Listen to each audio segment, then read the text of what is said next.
शाली तोता। बहुत समय पहले की बात है।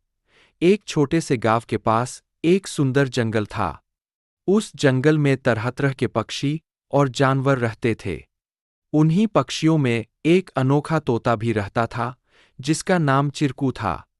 चिरकू को लोग सौभाग्यशाली तोता के नाम से जानते थे, क्योंकि जहां भी वह जाता, वहां कोई न कोई चमत्कार हो जाता या किसी की किस्मत बदल जाती। गांव के लोग मानते थे कि अगर चिरकू उनके घर आ जाए, तो उनके जीवन में सुख और समृद्धि आ जाती है। चिरकू हमेशा खुश रहता और अपनी मधुर आवाज में गाने गाता।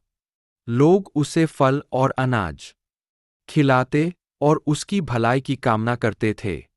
चिरकू भी गांव के लोगों से बहुत प्यार करता था और जहां भी जाता, खुशियां बांटता। एक दिन गांव में एक गरीब किसान, जिसका नाम रघु था, बहुत परेशान था। उसकी फसलें बर्बाद हो गई थीं और उसके पास खाने को भी कुछ नहीं था। वह दिन-रात मेहनत करता, लेकिन किस्मत उसका साथ नहीं दे रही थी। एक दिन रघु ने गांव के लोगों से चिरकू के बारे में सुना और सोचा कि शायद यह सौभाग्यशाली तोता उसकी भी मदद कर सकता है। रघु ने तय किया कि वह चिरकू से मिलकर अपनी किस्मत बदलने की विनती करेगा। अगले दिन वह जंगल की ओर चल पड़ा और चिरकू को खोजने लगा। बहुत ढूंढने के बाद उसे चिरकू एक पेड़ की डाल पर बैठे हुए मिला। रघु ने बड़े ही आदर के साथ कहा। चिरकू ने रघु की बातें ध्यान से सुनी और उसकी आंखों में दया उमड़ आई।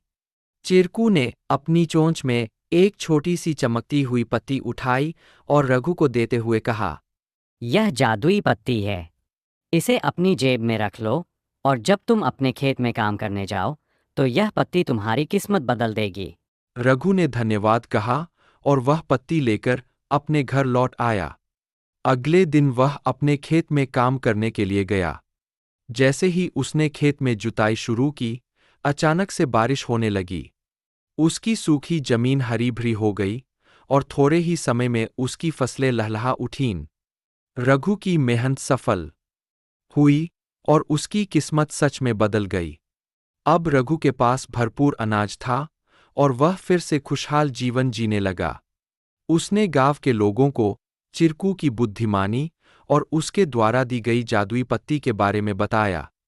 सभी लोग चिरकू की प्रशंसा करने लगे और उसे और भी अधिक प्यार देने लगे। लेकिन चिरकू ने रघु को एक बात कही थी। याद रखना, यह पत्ती सिर्फ तुम्हारी मेहनत का साथ देगी। अगर तुम मेहनत करना छोड़ दोगे, तो यह भी अपना जादू खो देगी। रघु ने चिरकू की बात समझ ली और कड़ी मेहनत जारी रखी।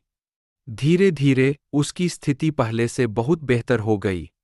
वह गांव के सबसे सफल किसानों में से एक बन गया, लेकिन उसने कभी यह नहीं भूला कि उसकी सफलता में चिरकू और उसकी मेहनत का कितना बड़ा हाथ था। कहानी से सीख। इस कहानी से हमें यह सीख मिलती है कि किस्मत भी उन्हीं का साथ देती है, जो खुद मेहनत करते हैं।